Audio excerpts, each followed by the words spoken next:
things. What is your typical return? Well, our actual returns expected in the documents are between 7 and 9%. The only time we were in the 7% range was the COVID year. We've been in the upper 9s to 10% most of the time since we've been in business. Yeah. All right. Yeah. Very good. That's actually very nice. And I love the fact that you actually allow them to keep it in and compound it.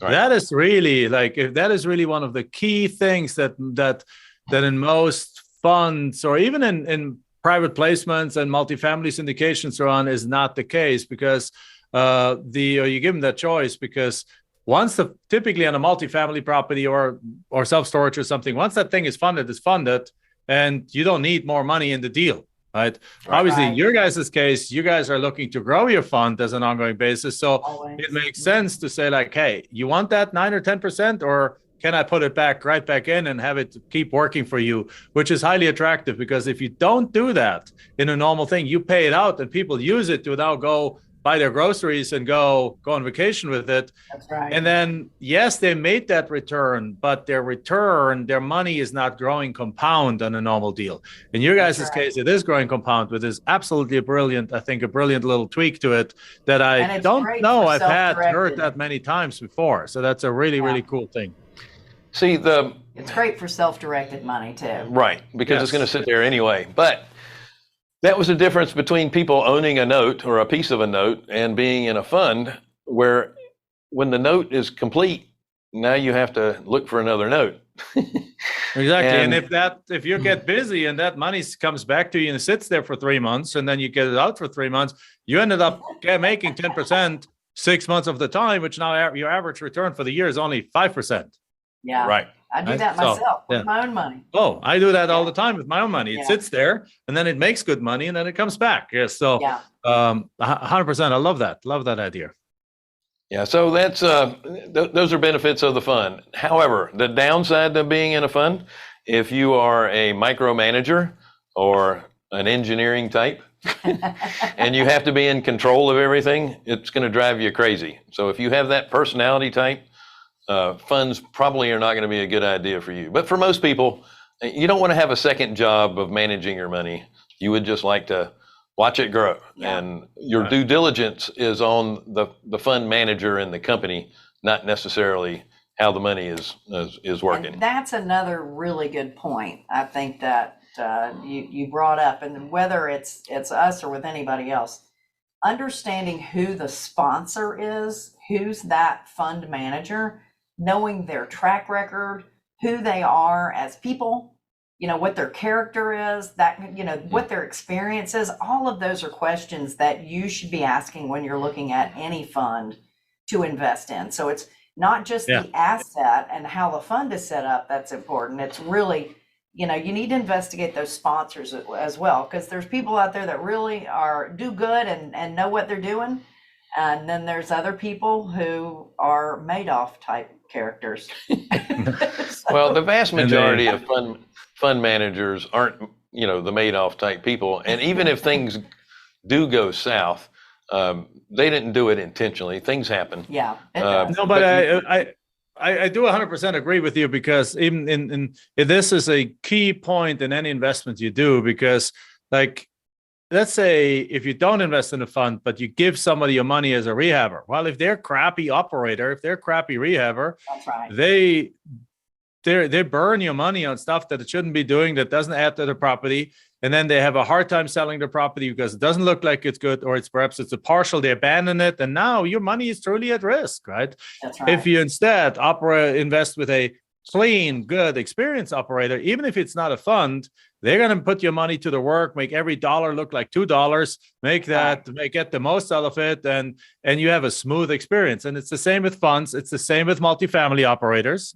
Like we do land flipping, but we also do multifamily. We just right now have a situation where we have a multifamily that we bought 6 years ago. It was positioned for sale and it was hit by a hurricane, and it cost $2 million in damages. Oh no! The insurance company doesn't want to pay, and our partner threw up his arms after a while, saying I got no more money and I can't pay for this anymore.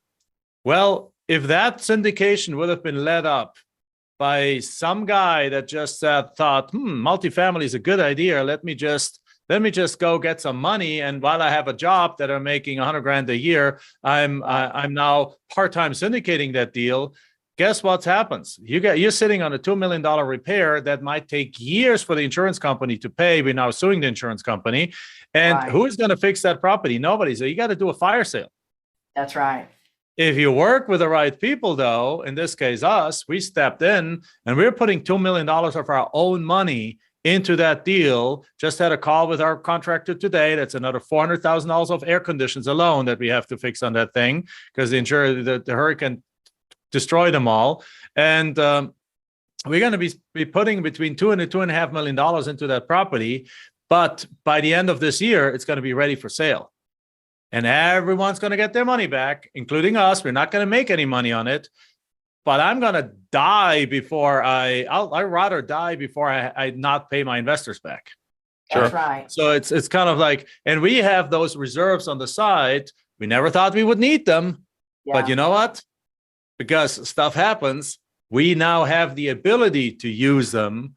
We have the lines of credit. We have the cash ability to put that thing in place. And that's the difference between an operator that doesn't know what you're doing and an operator that's what you're doing. So yes, you do need to check your operator. You need to check the principals, the syndicators, the people in charge, because that's where your return lives and dies by. I'm 100% sure of that. And your character too, Jack. I mean, you stepping up to say, hey, of course, I'm going to die before I don't pay my investors back. Right. And that's character. There's not a lot of people out there like that. One good question to ask. Unfortunately, don't know them until it happens, but then. That's right. Yeah.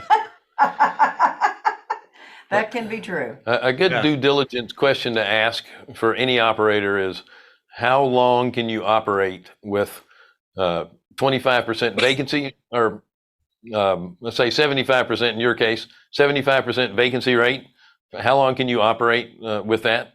Because you're waiting on repairs. In our particular situation, how long can you run with only 75% of your current business model? You lose 25% of your business.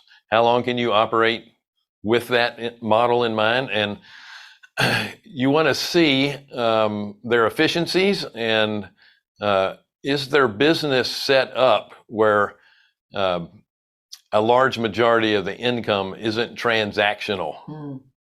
So if you have, because you're not doing transactional in the multifamily, it is monthly payments, but if you lost 25% of your units, how long can you survive like that? Same thing with us. The money that we make is not transactional. It's mostly from loan fees. You got two income sources. Payments. You got the fees and you got the interest, right? So I totally get what you're saying. You're basically saying like, well, if you lose 25% of your transactions, and if your entire business is depending on the transaction fees, you're in trouble. Right. Yeah. So yes, that's a good question to ask. Is like, how long can you operate? Right.